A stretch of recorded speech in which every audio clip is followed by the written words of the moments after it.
Hello, adventurers, and welcome back to the Treehouse.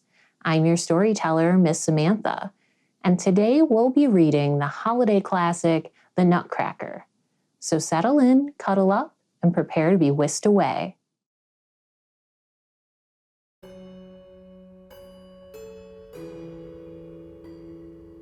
Now, you know full well, children, continued the judge the next evening, why the queen was guarding the beautiful Princess Pirlipat so carefully.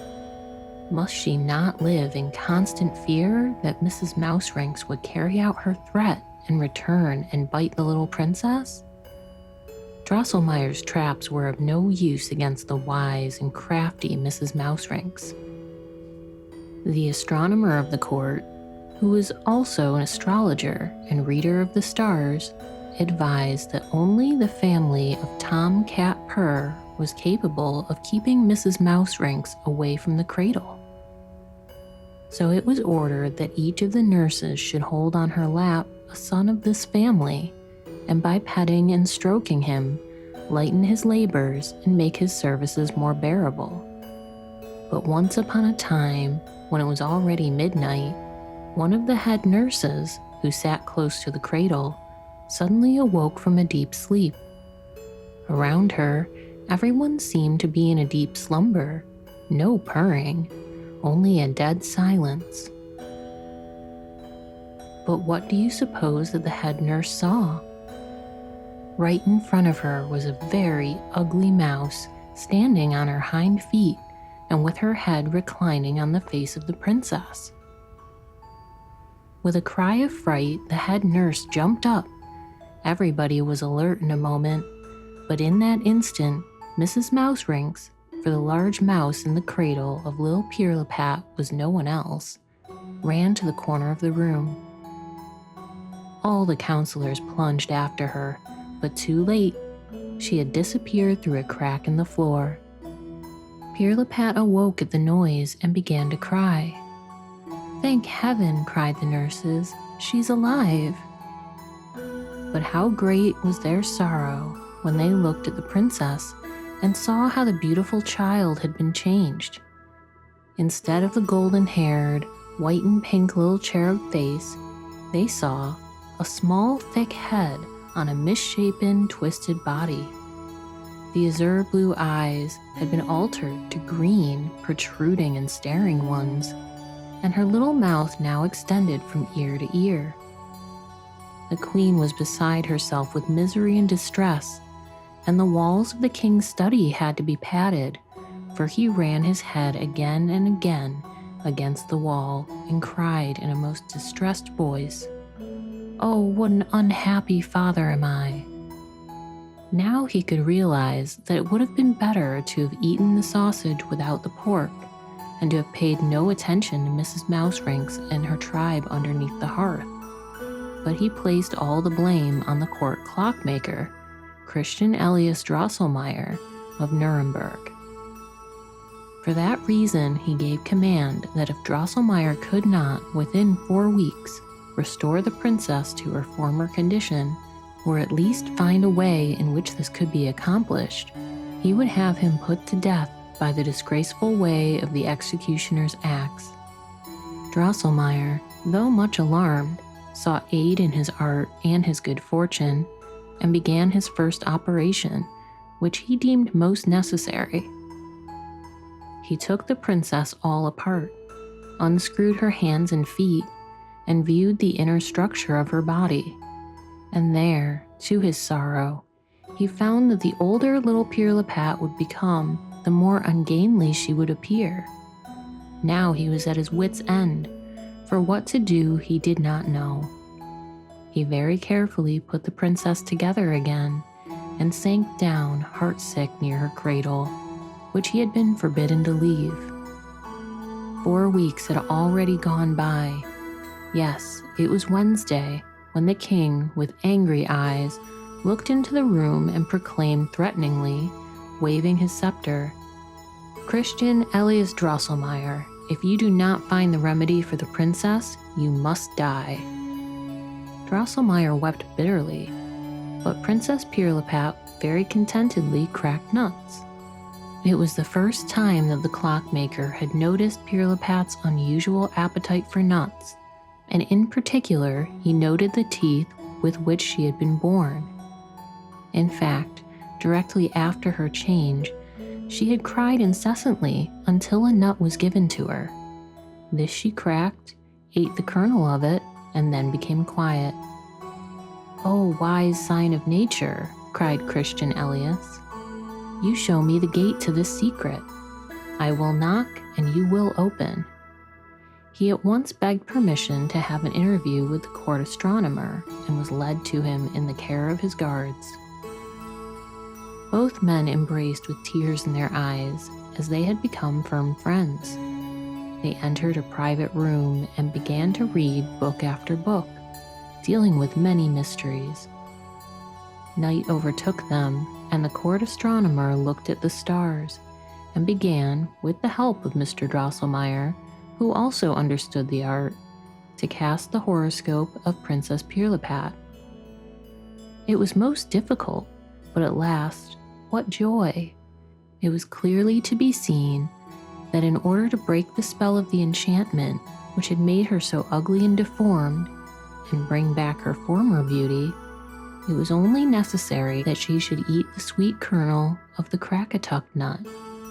A Krakatuk nut has such a hard shell that a 40 weight-pound cannon could drive over it without cracking it.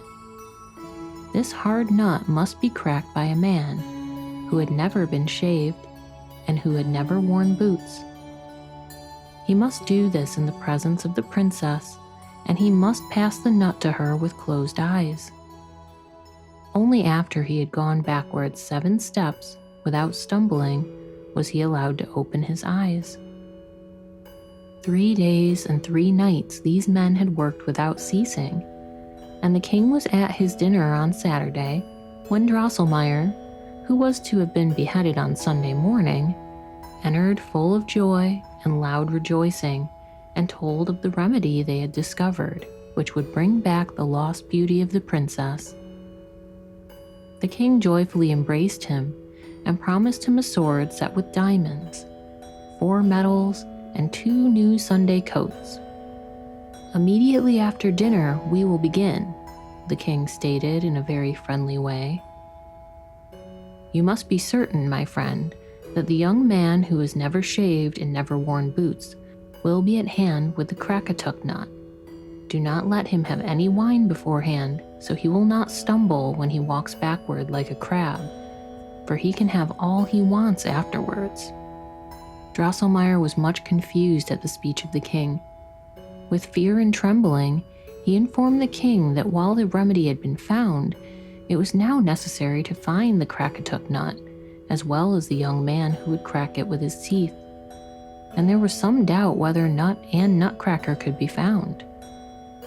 "Then the order that you are to be beheaded will stand," roared the king, and swung his scepter over his head. It was fortunate that the king had just partaken of a delicious dinner and was in a good mood, and therefore ready to listen to the entreaties of the queen in Drosselmeyer's behalf.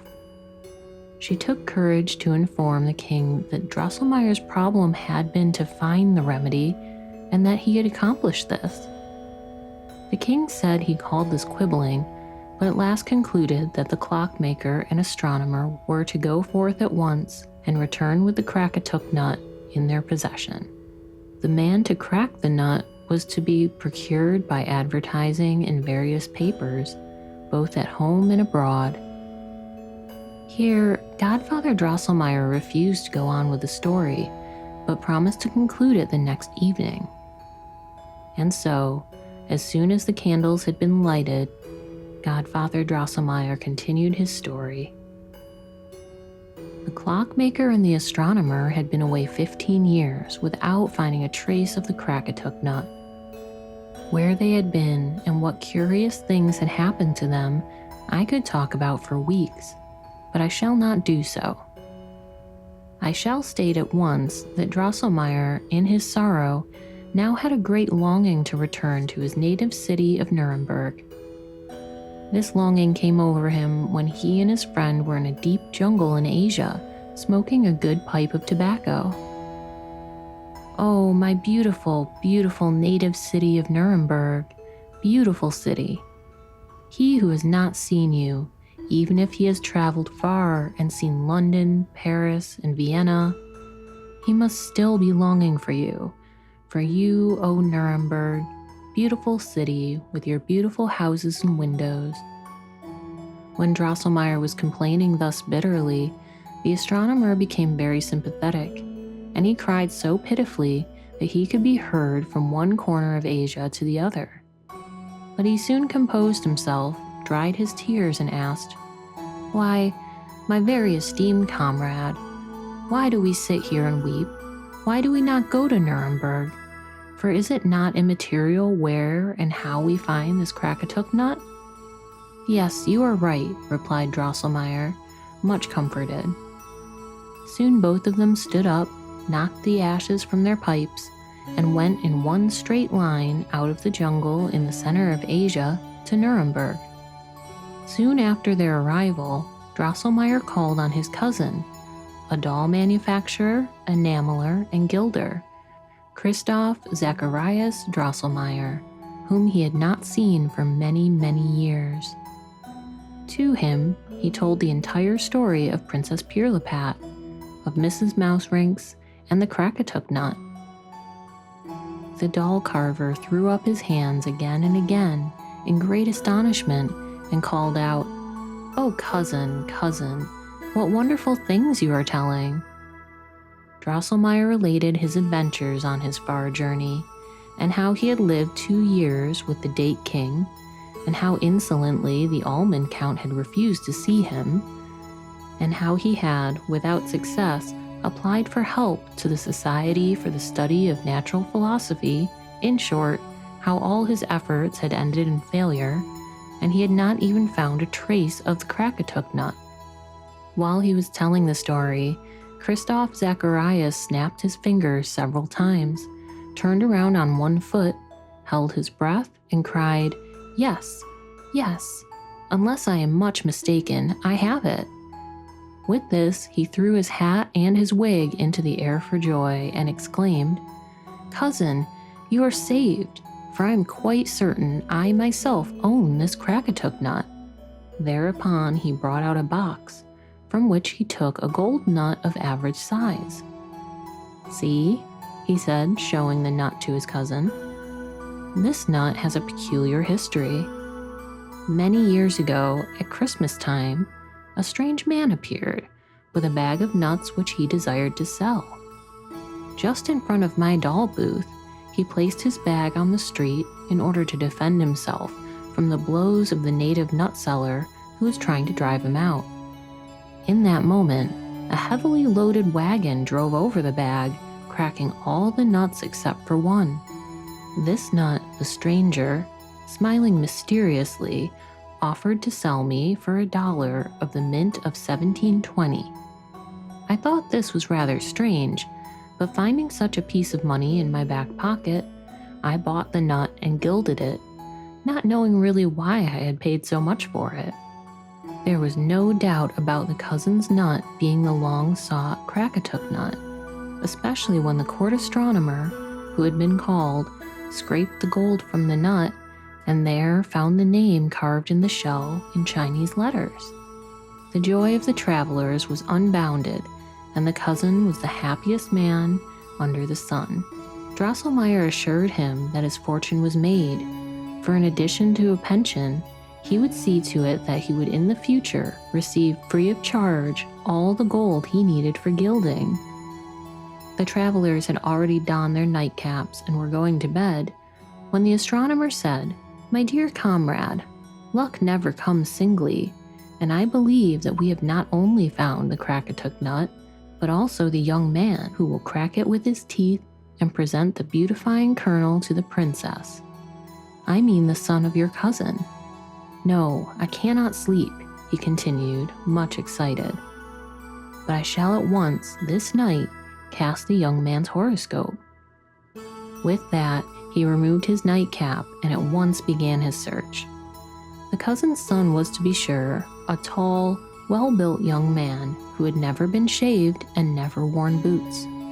It was true that for several years during Christmas time, he had been a puppet, but no one would have been able to detect this in the least. He had been educated through his father's efforts. At Christmas time, he wore a handsome red coat with a gold braid, carried a sword, his hat under his arm, and he had his hair dressed after the latest fashion. Thus he appeared very handsome in his father's booth and cracked nuts for the young girls. That is why they called him Little Nutcracker. The next morning, the astronomer embraced his friend and called with joy, "He is the one. We have found him. Only we must pay attention to two things.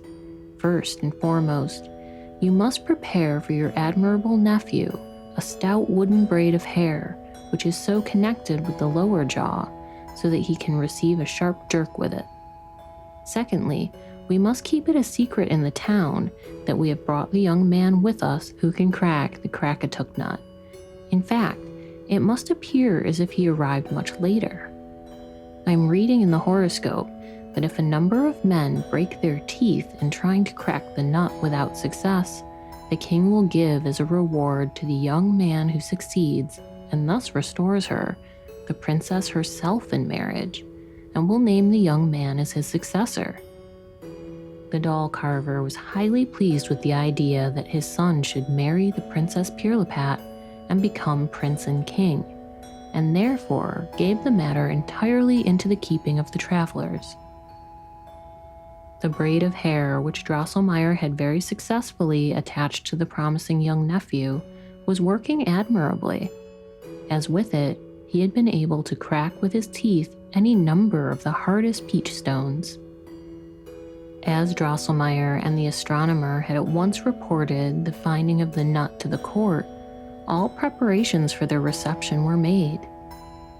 When the travelers arrived with the beauty restorer, many handsome young men, among them several princes, were at hand, willing to try their good set of teeth in an attempt to disenchant the princess.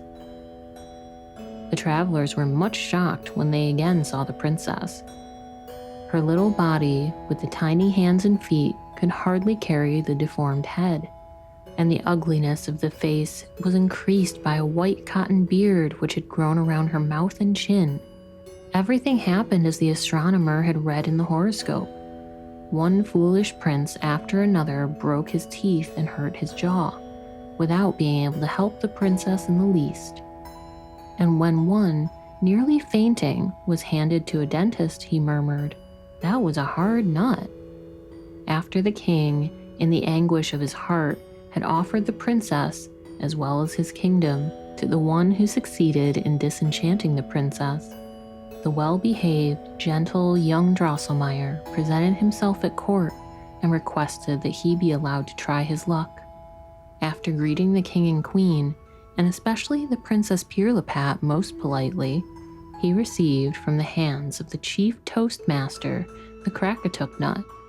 He put it at once into his mouth, gave a jerk to his braid, and crack, crack, the shell of the nut broke into many pieces. He very cleverly cleaned the nut from the fiber which surrounded it, and with a very low curtsy handed it to the princess, after which he closed his eyes and walked backwards. The princess swallowed the nut at once, and oh, such a miracle!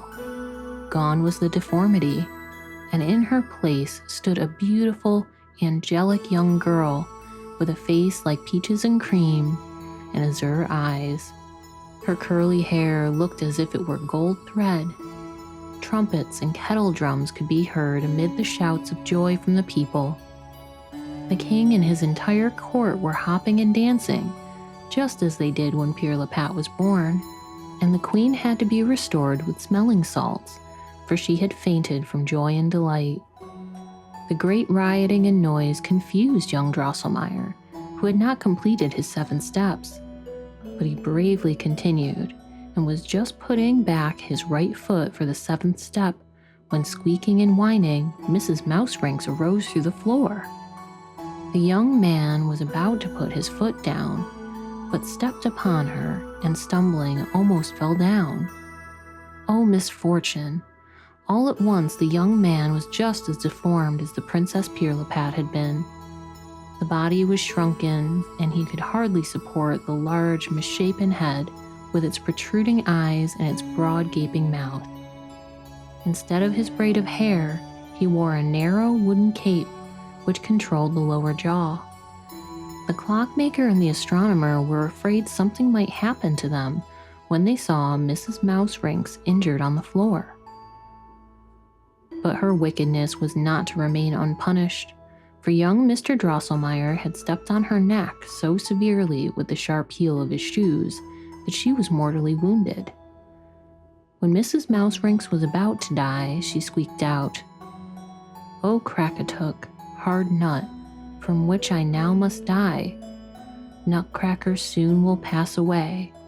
My son with the 7 crowns will repay and avenge his mother. O life so full of joy, from you I must depart. O peril of death, squeak!" With this cry, Mrs. Mouserings departed this life and was taken away by the king's official stove tender. No one had paid attention to young Mr. Drosselmeyer, but the princess reminded the king of his promise, and he at once gave orders to have the young hero appear on the scene. When, however, the unfortunate man with his deformity stepped forward, the princess covered both her eyes and said, "Away, away with that ugly nutcracker!" And soon the court-martial took hold of him by his little shoulders and pushed him through the door. The king was furious that he should have been expected to have a nutcracker for a son-in-law. He blamed it all upon the stupidity of the clockmaker and the astronomer and had them expelled from the court. The horoscope which the astronomer had cast in Nuremberg had not shown this, but he was determined to seek further happenings in the stars. Here he claimed to find that the young Drosselmeyer would behave so well in his new environment that in spite of his deformity, he would become prince and king. His misshapen body could disappear only when the 7-headed son of Mrs. Mouserings, who was now the Mouse King, should be killed by him, and when a lady should love him in spite of his deformity. We are told that it came to pass that young Drosselmeyer was seen at Christmas time in his father's booth as Nutcracker, but also seen as a prince. That is the fairy tale of the hard nut, and now you know why so many people say, "That was a hard nut to crack," and why nutcrackers are usually so ugly. And thus, Godfather Drosselmeyer finished his story. Marie thought that the Princess Pirlipat was unkind and very ungrateful, but Fritz assured her that if the Nutcracker was as brave as he pretended to be, he would conquer the Mouse King, and thus soon regain his former fine figure. In a week's time, Marie was well again and could dance around the room as usual. In the cabinet, everything looked beautiful. New glistening trees, flowers, houses, as well as shining dolls stood there. First of all, Marie again found her beloved Nutcracker, who was smiling at her from the second shelf with perfectly sound teeth. As she was looking, she became frightened, for she remembered the story that Godfather Drosselmeyer had told about the Nutcracker and the quarrel with Mrs. Mouserings and her son. She was now satisfied that her Nutcracker could be no one else than the young Mr. Drosselmeyer from Nuremberg, the very pleasant nephew of her godfather, who, alas, had been bewitched by Mrs. Mouserings.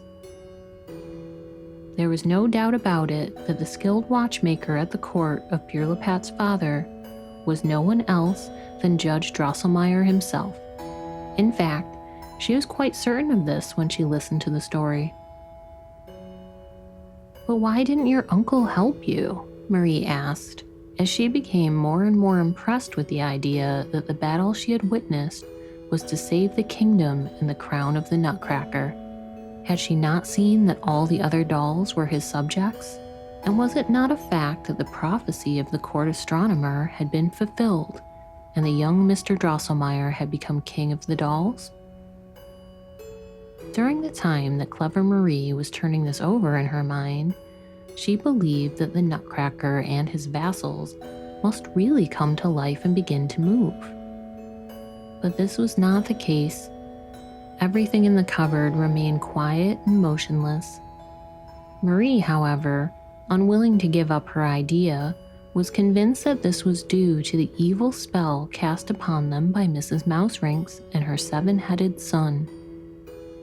Out loud, she said, "Even if you are not able to move or speak to me, dear Mr. Drosselmeyer, I know that you understand how good my intentions are. You may count on my assistance whenever you need it. At least I shall ask your uncle to help you with his skill, should it be necessary." The Nutcracker remained quiet, but to Marie it seemed as if a sigh, which seemed to resound from the panes of glass, could be heard throughout the cupboard. To be continued. Join us next Friday for part 5 of The Nutcracker.